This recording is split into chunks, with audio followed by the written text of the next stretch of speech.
Hi, I am the first speaker. Before that, am I audible? Yes, you're audible. Okay, so I'm the first speaker, but Shasha, but I changed places. I changed device with my friend. So yeah, okay.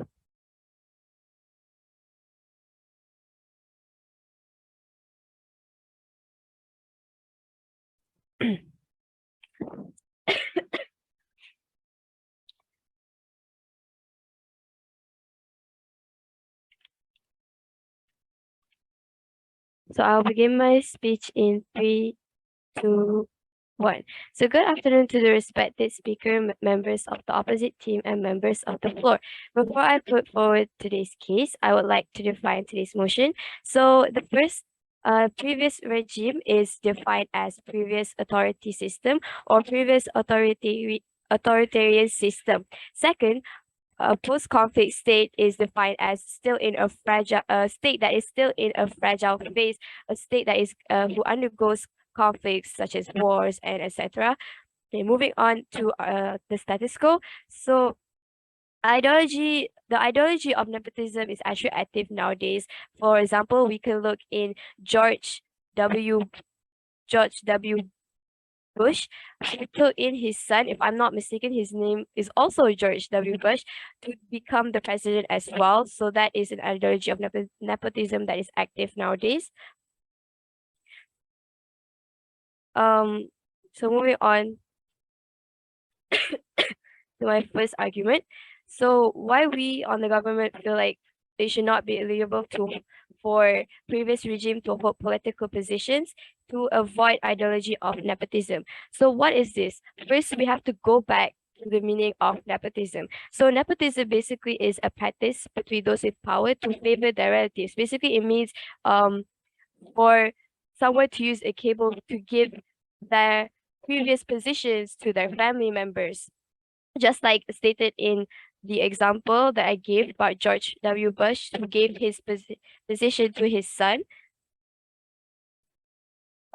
using connections to give their previous positions to their family members. So why is this connection considered not good? Because it destructs democracy, which will be further explained by my second speaker, and it is also considered unfair because there might and why is this true? Why is it considered unfair? Is because there might be people out there who deserve this position better than those from this previous regime, because maybe the previous regime, they don't deserve it as much as some people out there, and it doesn't give a chance for the people who deserve it to take that position, because that state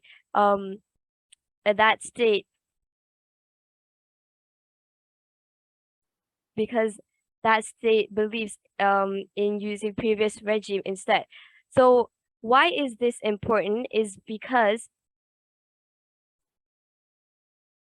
why is this important? Because on our side of the government, comparatively, we we believe that those who deserve it should get that position instead. And why should these people who deserve it get the position is because it can bring TOI. effect to the state. I'll take that later. So when the person who deserves it gets the position, it actually can bring effect to the state, because we have to remember that these are post-conflict states. They are a state that are in a fragile phase, and when they are in a fragile phase, they lack attention, and they lack attention compared to states that are not categorized as post-conflicts. They need that attention. So if post-conflict states are to take previous regime, they if they were to take previous regime, then it will cause corruption. And when there's corruption, people will see it. They won't notice that it happens because it's a post-conflict state. It is in a fragile phase.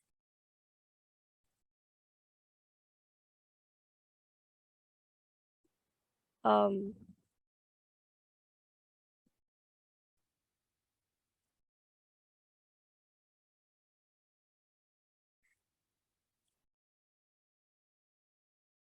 so at the end of the day, we government believe that we should avoid the ideology of nepotism. That's all from me. Therefore, I rest my case. Thank you, Prime Minister. Now we'll have the Leader of Opposition, Julia.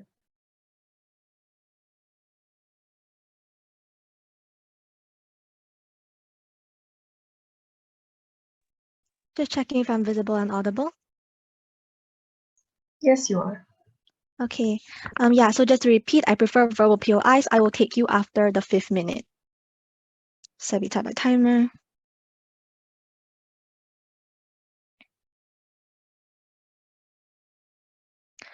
Speech starting in 3, 2, 1. Side government's entire case is about why nepotism is bad. Notice how this debate just simply isn't about whether nepotism is bad or good, right? This notion about which side is better for the stability of the nation. We need to note that we are debating in the unique context of a post-conflict state, where stability and development are the most important parts for this nation. Also, notice how they never explain to you why it's likely that nepotism will happen in a new regime post-conflict anyway, right? There's no past analysis. I do not understand why this corruption and this nepotism will happen from the very get-go. The premise is entirely false, because notice how I think in post-conflict states, people in the nation are just have no infrastructure. They're just hungry. They're clamoring for change. They're clamoring to make sure that the people who they elect, the leader of the nation, is able to provide for them all of these things. If they're corrupt and they're not going to provide the people like these resources anyway, the people of the nation is not going to be happy with you and your regime. Therefore, it's just unlikely that they're going to be able to stay in power anyway, because the people are just going to be able to vote them out if they're not fulfilling the duty and their social contract to the people. Therefore, I already taken down the entire case why nepotism is bad. Given this A had no relation to the debate, but even if we thought it had, we just argue that it's just simply untrue. Moving on to my case setup, right? Some world building. So what does post-conflict states look like? Do know that they just recovered from violent revolutions that directly hindered their social progress, but it's very likely that democratic systems in place post-conflict. This means that there'll be voting and vetting processes where people now can choose the best candidate, which directly serve as checks and balances that make sure that the politicians elected into power are reflective of what the people want. We don't also people have the right to vote, and they have the right to vote you out of office if the people in charge really suck, right? This directly serves as checks and balances to so super corrupt dictators are obviously not going to be able to be voted into political positions. The second part of my world building is like, let's talk about what the previous regime would have looked like. It's most likely going to be probably a once dominant political party with a political dynasties and legacies that are well established either through a strong core personality, emotional and racial rhetoric, or cash handouts, etc.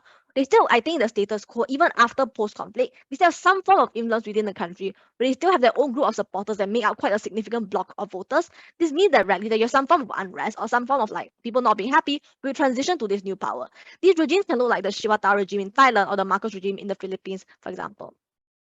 That moves me on directly to my first argument. How on outside are we better able to guarantee post-conflict states in terms of stability and terms of long-term development? First layer to this. What is the best interest of post-conflict? What's necessary for these states, right? I think on the first layer, stability. I think for political, you need a strong, experienced leader that's able to galvanize your people to work together and rebuild your nation. You need strong politicians that are experienced and able to handle this workload of rebuilding your country. But on social, I think if you need to rebuild infrastructure for your people, the rebuilding of social services and support structure to make sure your citizens are able to actually live comfortably and able to have some certain levels of help, right? But financially, you need to have a redistribution of funds because if people are poor, their homes have been destroyed. You need to redistribute money to them so they're able to live, right? But the second layer of the best interest is on economic development. Because I think stability is just a prerequisite for economic development, therefore you need economic development in order for you to earn money to better the lives of your people on the ground, right? Because more economic development just means more ability to fund support structures and services, for example, hospitals or schools or shelters, etc. Right? How then move on to the second layer, how then is outside better able to achieve all these goals of all these post-conflict states and the needs of them, right? So how are we able to achieve stability? So what does stability look like? I think it looks like the previous dominant party. We're able to assume, I'll tell you later after 5. So for example, let's talk about the previous dominant party, right? We need to be able to assume that they had a strong cult of personality on the influence on the nation, given that they've ruled for so many years. I think people often associate the dominant political party as the state itself, right? So for example, i.e. people seeing Barisan Nasional as Malaysia or ANC as South Africa, where political parties that just print their logos on like state subsidies. A lot of people therefore cannot differentiate from the state and the party itself.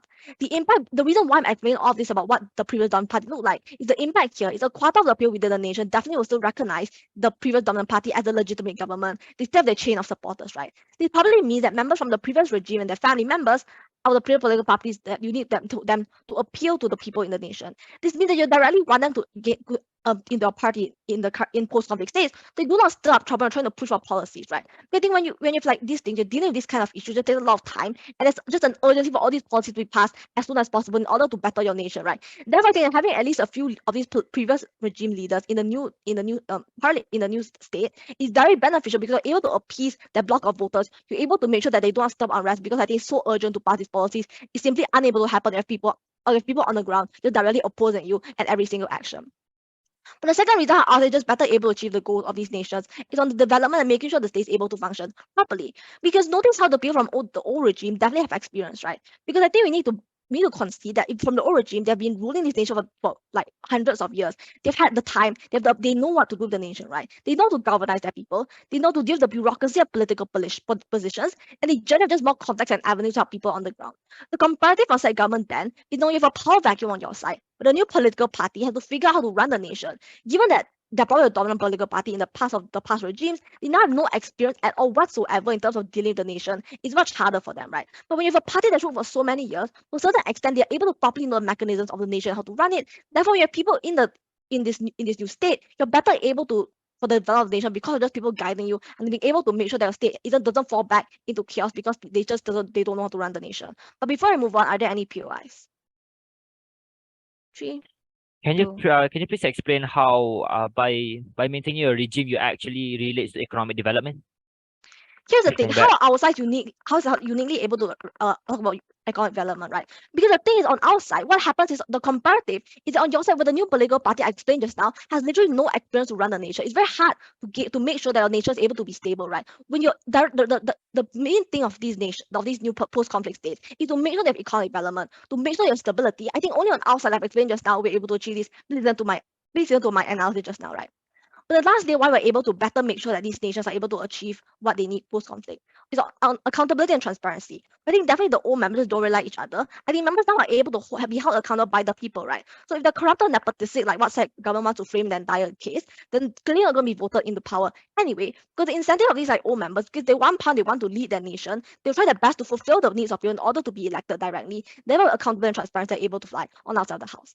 The last layer to this argument is the importance of this argument and why we win this entire thing, right? So I think firstly on urgency. I think because in post-conflict states, you need to prioritize stability as soon as possible because you have usually a power vacuum, a lot of instability, a lot of conflicts and chaos, and this is directly bad for the life of the people on the ground because violent conflict directly leads to casualties and less funds or bad infrastructure or support structures for the citizens, right? And no jobs and like bad healthcare, etc., just totally very bad for the people on the ground. They've already suffered for years and years under this conflict, right? Therefore, we win because citizens are the most vulnerable actor in this debate. We need to make sure that the nation is able to support them post-conflict. Only are we able to achieve this outside, right? But we need to allow the people from the old regime to help out the new nation for the sake of meeting this urgency, for the sake of the people on the ground, for the sake of making sure this post-conflict nation doesn't fall back to instability. I'm very proud to oppose. Thank you.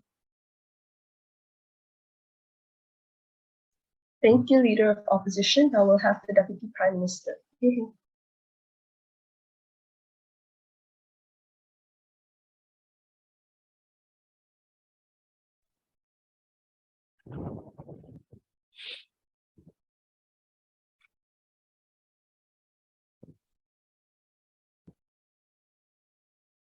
Hello everyone. Can you hear my voice? Is it clear?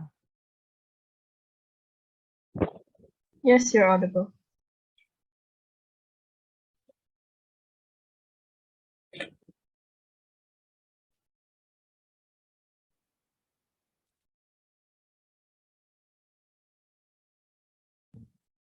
I'll start my speech soon. 3, 2.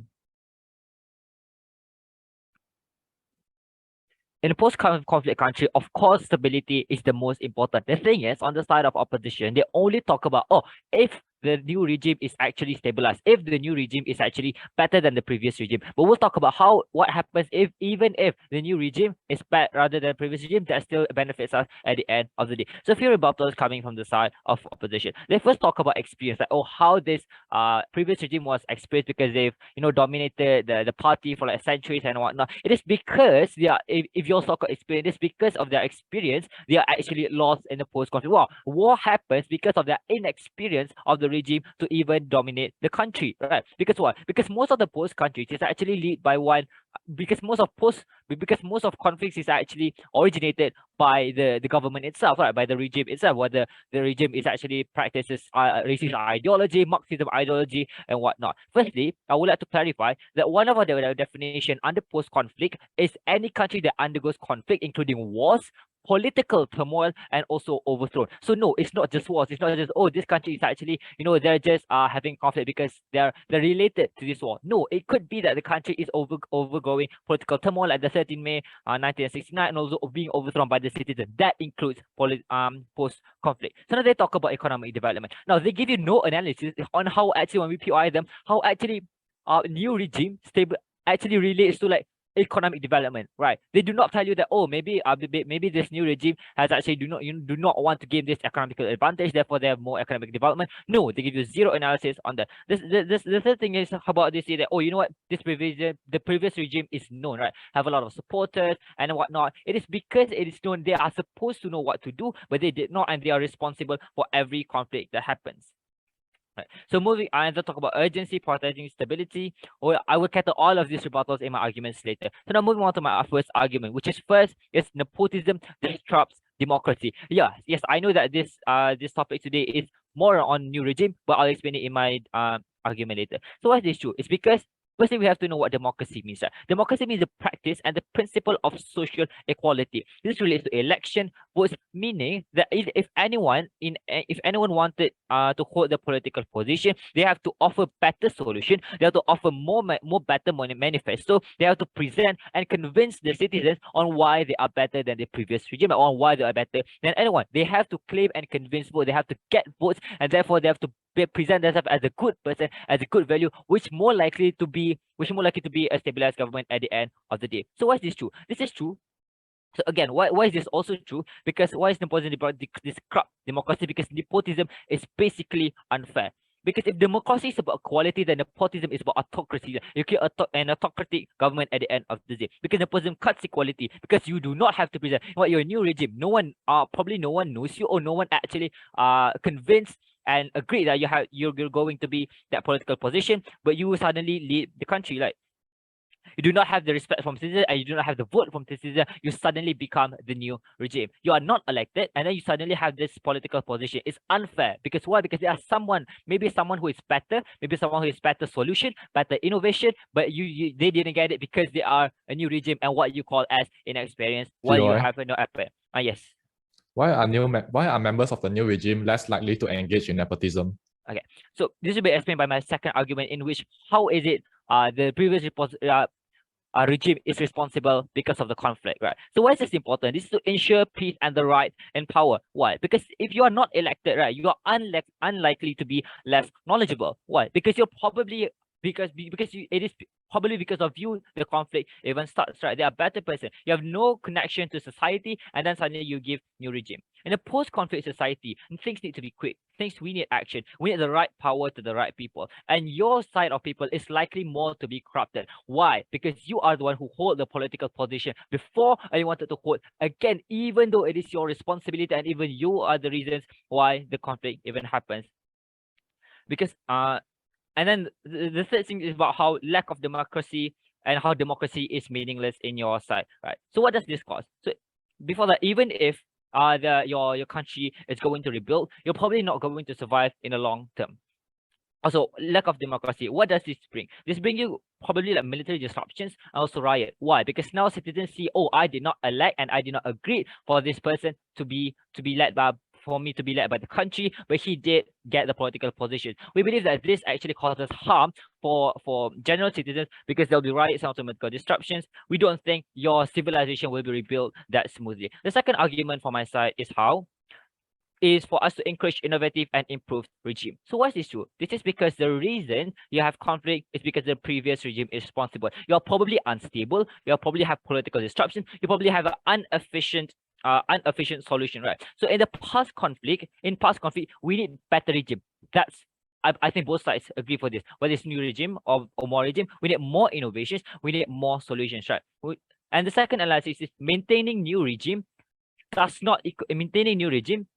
maintaining past regime equates to maintain the same ideology and thinking. And this is very important. Because why? Because the previous regime and family ideology probably doesn't work, right? Nazis fall because the Marxism and also racism, because their xenophobic ideology doesn't work, right? This previous regime and in their family will probably have the same like-minded. Their ideology and way of thinking dictates their action. Them and their family probably carry the same action and the same ideology that causes them the conflict in the first place. Because in the World War II, the Nazis and xenophobic has causes Nazis to fall again. So imagine if Nazis become the new regime again. You can see how the harm it causes. There probably more war, more conflict, more harm, more killing, etc., etc. This causes a monopoly of power and also less care on your side. So in the worst case scenario, before that, so why is this important? This is to encourage a new innovative regime. Like we need new people with new ideas, right? Yes, on this under your side, you will see that, oh, this new people is actually inexperienced. No, why? Because being a regime doesn't mean you just dominate fully the political position, right? These new people must have been related by political position at a point of time. Therefore, they are not just experienced. You pick any 17-year students being in a political position. I don't think that's the case. So comparatively, what under your side you'll likely create the same mistakes, and you'll likely create the same conflict. In the worst case scenario, even if the new regime is bad, let's just say it's experienced and it's going to be bad, we still uphold democracy, and at least the bad government wouldn't stay for in power for a long time. Why? Because it's likely for your regime to be bad, and the extent of the harm is because you hold the new regime, then the harm of it will also be in a longer period of time. That's all from me. I rest my case. Thank you.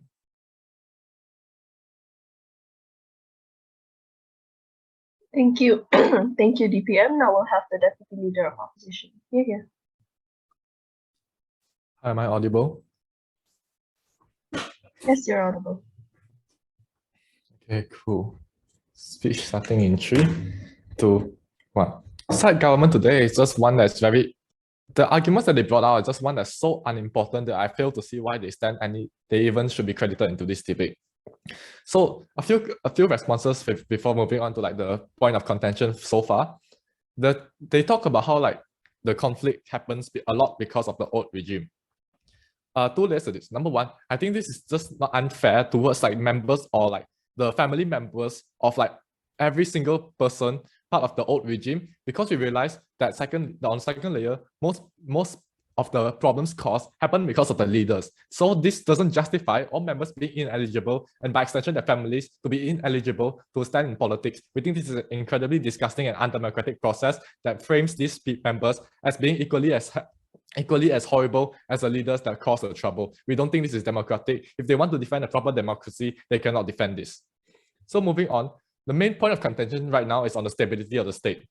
Government says 2 things. Number 1, they say the nepotism causes corruption. Number 2, they say that on their side, they are able to achieve innovative and improved regime. Firstly, on nepotism causing corruption. First layer to this, they say that the premise is that nepotism is likely to happen for this argument to actually have its impacts be materialized.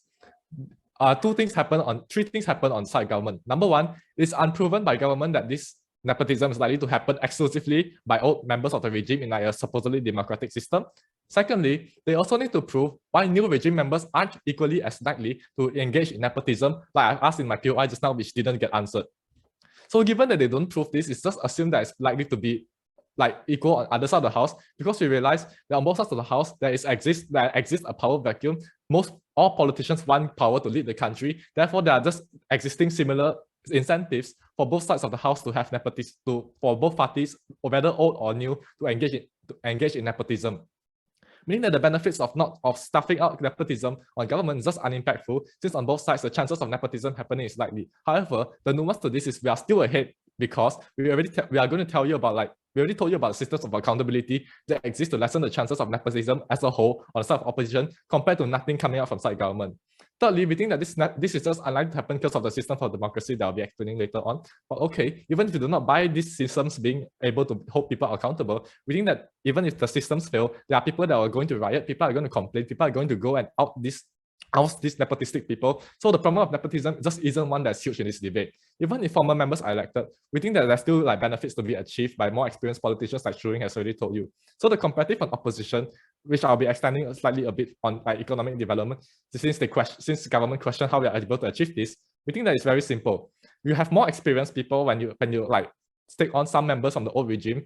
They know how the funds work. They have enhanced information on the systems of bureaucracy and the systems of that nation. Being like experienced old members, they are going to guarantee have more experience and more information on how the system works. Therefore, they also have more political capital, they have more financial capital as a result of being an ex-dominant party member. This means that they just have more resources to pour into economic development, which is just better in the immediate interest of the post-conflict state due to the agency that Shuring has already told you. Secondly, on innovative and improved regime, why is this inexclusive to government? Number one, if new members are equally as good, we think they're likely to be voted in on both sides of the house, meaning that at the end, meaning that the impact of innovative and improved regime is just going to happen on both sides of the house. So whatever analysis they told you about how the old regime is just bad, it's just unimpactful in this debate because there's going under a democratic system, but whoever the people votes as like a better politician is just going to win either way. Therefore, the impacts are just not going to materialize. So this leads to my extension on even if these people do not get voted in, why is it still principally justified to make not only these members but their family members eligible as well? So the principle to this is just simple, the principle of democracy. First layer to this, we think that these people are still people of the nation. This means that the members, whether they are high ranking or whether they are one of the lower ranking members and their family members are still people of the nation. As a result, they deserve the right to run for political positions. They reserve the right to be able to actualize self-determination through like running for politics. So this is because we think that some people, even if some people of the old regime are absolutely horrible, this does not justify barring all members and their family members from being excluded. Because in order to restrict the right to like run for politics, they need to prove that in general, all the members and their family members are significantly harmful to society to the point where if they are elected again, they are only going to cause extreme detriment to society. Given the government doesn't prove this, it is not enough to say that you are going to bar these people purely because of, for example, nepotism. We think that there's like literally thousands of people of the old regime, including like family. So the context to this is that the vast majority of people just do what they're told and join for safety, because we realize that in political systems, a lot of times many political parties like form a alliance with the dominant political party, and these are all the people that are affected. They only join these parties out of safety because they want to be able to they want to be able to get power, they want to be able to join for safety reasons to protect their family, etc. Some of the family members affected by this policy may not even have been part of the old regime, or even if they were part of the old regime, we think that it's just unjustified to bar them just out of proximity because the government never proves why this is okay. Therefore, we think that the people of the members and the family members just shouldn't be punished for the problems that the elite leaders may have done by restricting them from running for political positions.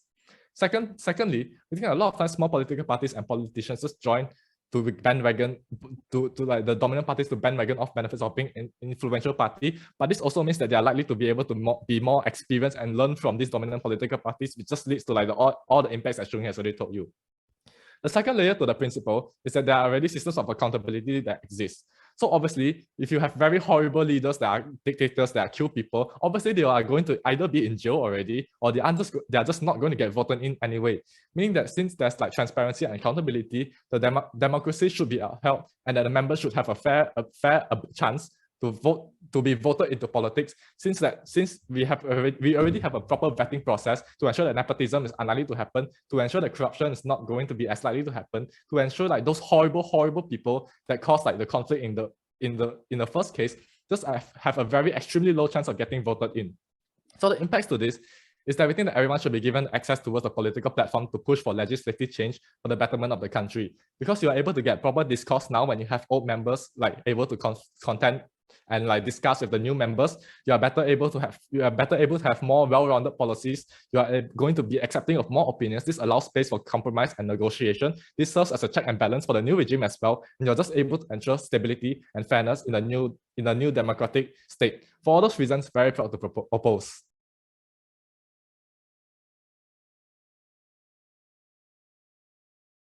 Thank you, Deputy Leader of Opposition. Now we'll have the government whip. Here.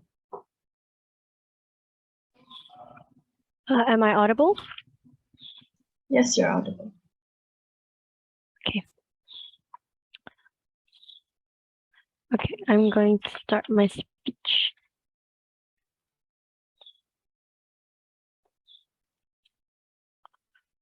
In 3, 2, 1. The panel, we can see that on the opposition side, uh, all they think that is important is experience, experience, and experience. They don't understand the impact of that experience, the impact of the previous regime entering the new regime or holding political positions that could impact the post-conflict state. Okay, so today I will be, as well, I will be summarizing the government's points and also clarifying a few things as well as rebutting points from the opposition. So moving on. Um, from the start of the opposition, they mentioned about how the previous regime has a lot of supporters, and they will probably also still have a lot of supporters after the post-conflict states, and these supporters will want them in the new regime. Well, how can the previous regime still have a lot of supporters when they were actually the source of the conflict, as mentioned by my second speaker, which the opposition has not engaged in? We mentioned that the previous regime caused this conflict by, there was probably corruption or anything, but basically the state does not support this previous regime, and during this conflict state, the people affected, which will be the people, they will lose support, or they will start resenting or not unsupporting this previous regime. So how can people still want to vote them in? Next, they also mentioned, they also rebutted on how our point about innovative regime is inexclusive to the government, because it is also mutual exclusive for the opposition and the government. Well, I want to mention here that how is why is the innovative regime more exclusive to the government side? It's because on the opposition side, the people who run are from the previous regime. And one thing I want to point out is that this regime has an ideology that is embedded in their minds. So they must have got it from somewhere, from their family members or from their relatives. So that's why we on the government side want to ban them from entering, because they will bring this same ideology, they will bring the same mistakes, the same actions when they enter this new regime. And that's why on the government side, we believe that this new regime will be the best regime, because the people entering will get the view from the outside, meaning they POI. will learn for the in a second, meaning they will learn from the post-conflict states as a citizen, as the people, and not from the inside of the view. So they will get a third person view, they will learn from their mistakes and provide innovative and different actions that will not lead to the same mistakes and the same conflict. Moving on. POI. Yes. Can government engage with the best case on opposition where there are both new and old regime members competing for political positions? Can you repeat the PI? Okay, can side government please engage with the best case on opposition where there exist both new and old regime members competing for political positions? Okay, thank you. So on-site opposition where there are you talked about new regime members running for these political positions as well as previous regime members. Well, on government side, we strongly believe that we don't want to give them the eligibility, because we believe that the risk is still there and we do not want that. So we want this full new regime that can see from the outside, give us a new point of view, and give and their experience in their own way, because they were the citizens once. Okay, so I hope that answers your POI. Moving on, the opposition also mentioned that on their side, they can ensure that nepotism does not happen. They didn't give us any analysis on that. And on our side, I would like to rebut by saying that we cannot ensure that that does not happen, because especially in a state of post-conflict, as mentioned by my government, in a state of post-conflict, in a state, it is less paid attention to than a post-conflict country. So when corruption happens, people are less likely to see, and from that corruption, there will stem to more conflict, especially because this conflict needs to be avoided, because this state is still in a fragile phase. So moving on, I would like to summarize and extend a little bit on my Prime Minister's point. They mentioned that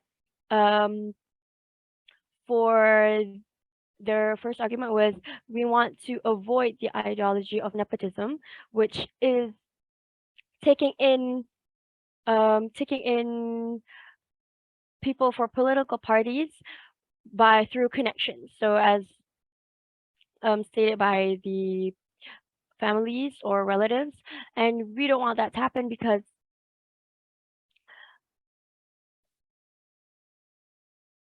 as mentioned time and time again, this issue is an ideology, and an ideology is brought down from generation to generation. We want to get rid of the risk as a whole. We do not want even a seep of this ideology to be in the new regime, and that's why we want to ban it as a whole. And so on the government side,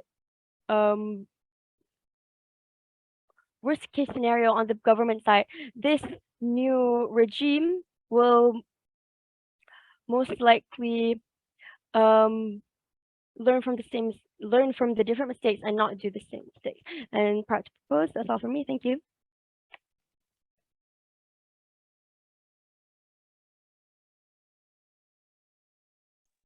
Thank you, Government Whip. Now we'll have the opposition whip. You're here. Okay, purple POIs. I'm gonna drink some water and set up my timer.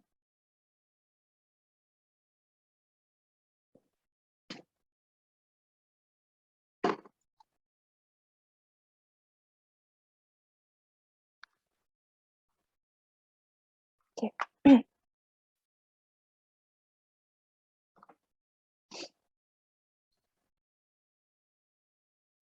I will most probably take one at 5. I will ask for one if I need it before that. Please do not spam. Okay. Speech starting in 3, 2, 1. I think that it's a clear example in Malaysia when Pakatan Harapan was forced to return their power to Barisan Nasional during their period of governance because it was unable to function. That you need previous members from the previous political regime to balance out and to actually make sure that there's the best result and the best outcome for the nation as a whole.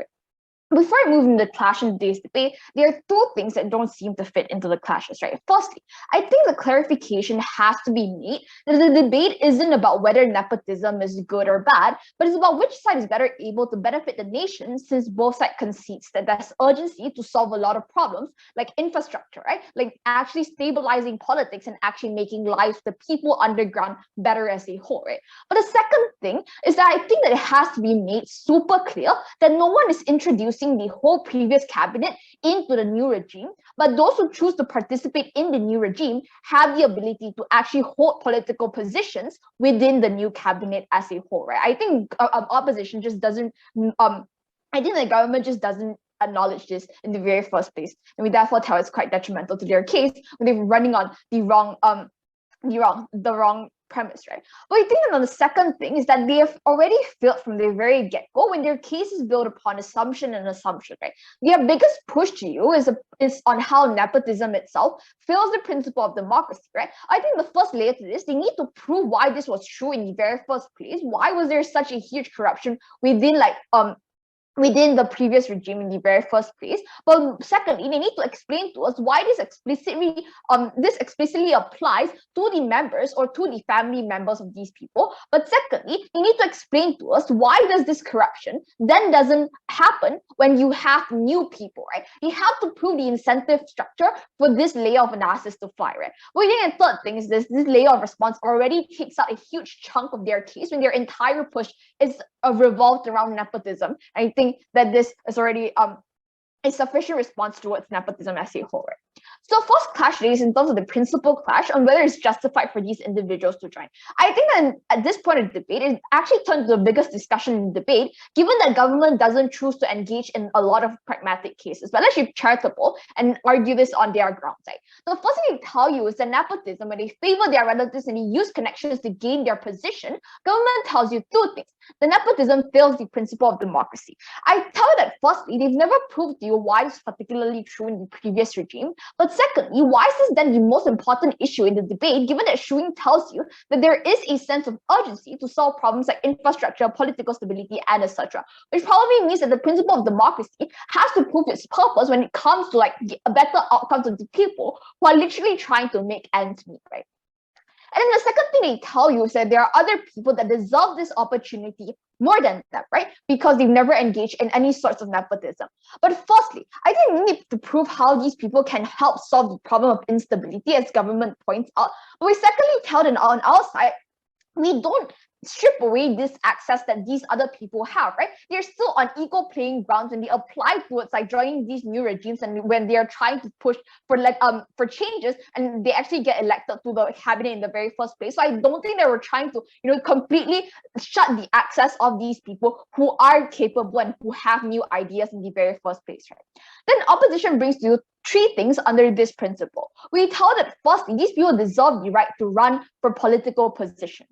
We think that just because some people of the regime is bad, it doesn't justify that all members plus family members must be executed for this reason, right? We think it's abhorrent that they try to hold these individuals accountable for causing the whole conflict when the responsibility should be on a specific leader that gave the green light to cause all of these chaos and conflict to happen in the very first place, right? Which probably means that these family members and these super low ranking members ultimately had extremely little part in it, which probably means that the responsibility of of holding them accountable for all of these things does not apply, right? It's unjustified for them to be held under the same punishment.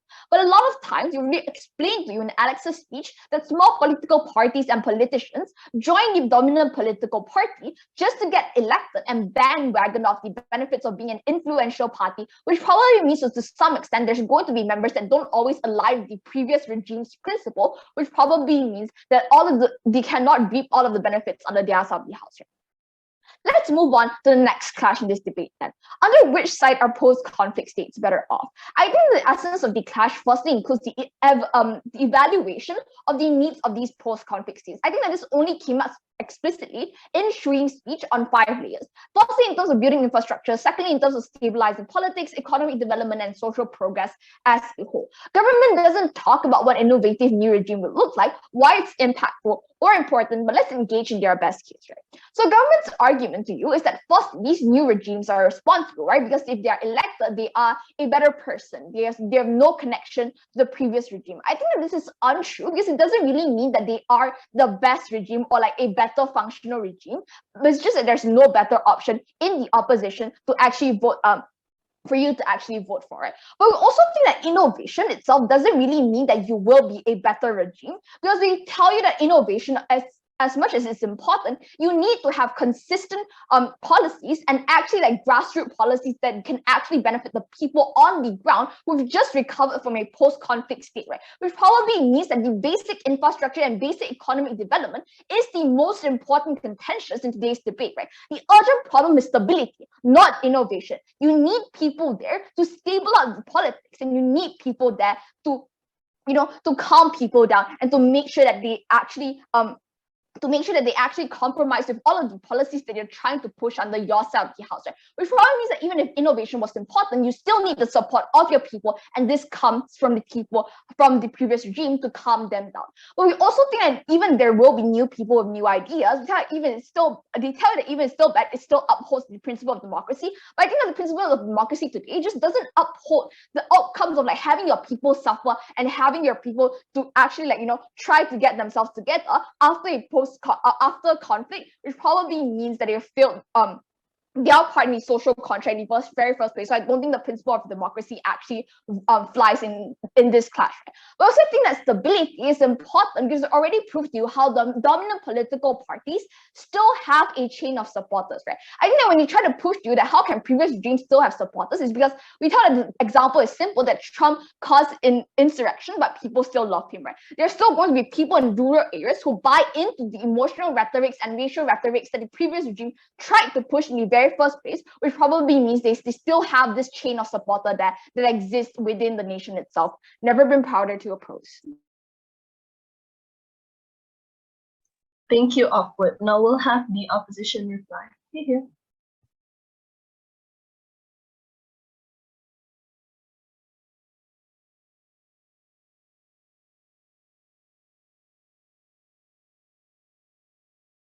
Just checking if I'm audible and visible.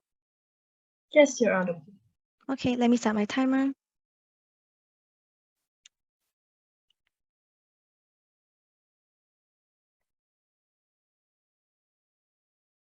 Speak starting in 3, 2, 1. Two clashes in this debate. Firstly, on which side is better able to achieve political and social stability in post-conflict states. Second clash is on the principle on whether nepotism is like to happen or not, which is directly the principal clash. So onto the first clash, on which side is better able to achieve political and social stability, right? I think the most important crux of our case, which side government just failed to engage with, but let's just give this clash anyway, right? I think on the first level, side government runs a fully negative case. They keep telling you why nepotism is banned, how the whole nation falls, right? Firstly, I just do not see the comparative on that side at all. Why is the one on that side better, and how are you able to achieve stability on your side? And second of all, I think since the most important part of this debate is which nation is better able to maintain the stability and develop the nation, they already felt that burden from the very get-go. I do not see how that war is better any whatsoever. But the second layer to this, the only premise to why their nation gets better and the only reason why they're able to achieve like this sort of like very speculative stability is they tell you that they have innovation. Firstly, they have no process analysis to why this quote-unquote innovation happens anyway. We tell you it won't happen because the new regime doesn't know what to do, as I'll be explaining later on in the next layer of my clash. But secondly, it's not explosive anyway, since the people in our are also working hard to rebuild the nation with accountability measures where policies need to be voted on to be passed, right? But even then, I think innovation just isn't the most important part of this debate. Because what is the most important thing that these post-conflict states need? They need the rebuilding of the nation. They need a nation to have better infrastructure. They need the redistribution of resources equitably. They need food. They need like social structures and services, for example, hospitals, transport, roads. These are all the most important things that I've already explained to you time and time again. Why these things are just a necessary things that you need in these post-conflict states. Therefore, just innovation just isn't important. We don't know why they want to push this on their side. On the third layer, comparative on the third layer, we already have a whole argument explaining to you the process analysis that impacts of some people just from the previous regime and the new government. Why this good like? What does this look like? I think all three of us already explained to you that this is good because on first level, stability. Because I think having a few people from the previous regime in this current post-conflict government just make sure political unrest doesn't happen. Because it's very important because stability is the prerequisite development, right? It's like governments keep telling us over and over again that since they caused the conflict, there's no supporters anyway. And the reason why they'll still have supporters even after the conflict is the same reason why why people still love Republicans and worship them like gods, even though there are people who caused the insurrection in the first place. There's so many reasons to why people will like support them, and we've already explained to you multiple times. No engagement, for example, we talk to you about how like people associate the party as a name for the Barisan Nasional equal to Malaysia. A lot of these reasons are just why people just still support this nation in the first place. The second reason to why it's very good to have these like previous regimes in the new government is because development. Because if you just know how to run a nation, they have experience. I think it's incredibly important to make sure a nation just doesn't fall. No response to all of this. We already take this clash, right? But let's just engage in the very flippant response on how quote-unquote economic development doesn't relate to this debate. I think yes, it's everything to do with this debate because it will prove to you how which is better able to get the stability that gets you this thing post-conflict states so desperately need in order for them to recover. But the fourth layer, the last layer of the conclusion, since we already explained to you how development and stability is the most important part of this debate, we're the only side that gains it. We're the only side that explains to the process analysis. We bring to the more important material. We already take this clash and take this debate. But onto the second flash, which is what government's entire case hinged on and what they wanted to engage with the most. You thought nepotism was like to happen, which directly clashes with our principle, right? I think on the very first layer, from the very get-go, it's not going to happen on that side. Notice there's no process and answer explain to you why in this new regime, nepotism will happen anyway, we tell it's incredibly unlikely. But even in the worst case scenarios, let's just be charitable. Even if it does to a certain extent, I think what we need to do is, because I already explained to you in my previous pragmatic argument, we must prioritize the developed nation. We must prioritize stability. If this is the way to make sure that your new nation is just able to develop better, we just think it's a relatively good thing. But comparatively, nepotism isn't something that's inherently bad, right? We move to the third layer, which is what we told you in this debate. Because the previous regime's family is a peer of the nation. They deserve the right to run for political position. It's a very simple concept of democracy, right? Just because some peer of the previous regime is bad doesn't justify all members of the family directly being excluded, right? It's analogous to how your parents, for example, are homophobes. That doesn't mean that doesn't mean that you're going to be a homophobic child and you could even be gay yourself, right? Therefore, in order to restrict this right, they need to prove that all family members and all of their families were significantly harmful to society, and therefore their right to democracy, their right to run for the nation just shouldn't be allowed. So we tell you that nepotism isn't inherently a bad thing, but more of it in that, given that they villainize nepotism, direct take away democracy, take away the ability for these previous the regimes or previous families to run for the nation. Therefore, like government direct takes away this principle of democracy. This is so much more important than what to tell you, because I think on us we're just able to, on two layers, able to make sure that I'm pragmatic, we're able to make sure the country is able to develop. But then secondly, we maintain democracy. Very, very proud to oppose. Thank you. Thank you to the opposition reply. Now we'll have the government reply to conclude this debate. Here. Aku buka mic.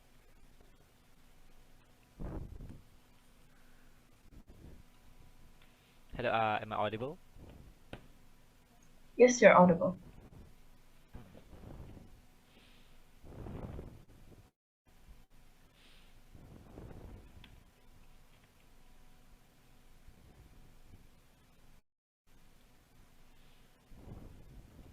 Panel, in a political turmoil or in a case of post-conflict war, we need the right people to have the right power. The thing is, imagine if Nazis have won the World War II, right? Now the post-conflict is that they equate, oh, you know what, this bad regime before equates to is going to be a good regime after. We find this untrue in our arguments. So three things in my reply today, which is more likely, whether the new regime will be bad or good regime. The second is the extent of harm on both sides, and the third one is the extent of benefit on both sides.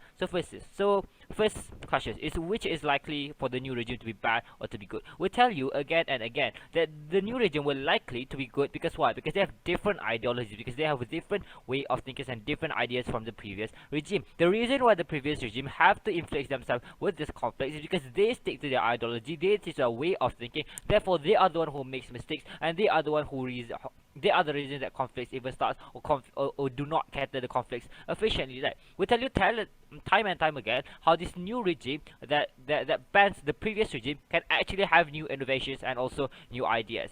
And under that side, they say that, oh, you know what, this new regime is an experience, and they talk about economical development. The thing is, they give you no analysis on how is economical development is able to directly equates of new regime or previous regime getting back, right? Because the previous regime will just make the same mistakes. They are so desperate for action that they agree to take any action to develop and rebuild the country. The second thing is the extent of harm. So let's take their best case, right? In their best case and our best case and their worst case. So now, under our side, we tell you time and time again how by maintaining the previous regime, you are likely more to cause corruption. You are likely more to disrupt democracy and encourage autocracy. Like, because why? Because you have the same ideology again from start to finish, and also because they are likely because there are less attention on this post-conflict country. There's post-conflict country. There's likely to be more corruption under their side. And they give you no engagement on our point of you are the reason argument, right? Why you are most likely to be the reason because of this political turmoil or even the government being overthrown. In the worst case, they also give you no worst case scenario where the regime is worse than previous. They always talk about the benefits if their regime is actually better than the previous regime. If the regime is worse than if the new regime is worse than the previous regime, they give you no analysis on why that benefits for them at the end of the day. And the third thing is the extent of benefit. So now we talk about how this is actually creates responsibility for the new regime. Is that if somehow you do not cater post-conflict, well, you will also be banned by the government and also by the citizen. We tell you how this promotes democracy and how every regime actually has the potential to be good, and how every regime should know what they have to do in order to cater for the conflict issue. And then they tell you about under their side also, they also encourage nepotism, right? Why? Because they are likely more to take their families to hold a political position rather than taking into account election, also democracy. We stand with democracy proudly to propose. Thank you. All right, that concludes the debate. Thank you to all speakers. You may cross the floor and have like a virtual handshake. After that, you may leave the Zoom call for me and my panelists to discuss the ballots. Thank you. Thank you.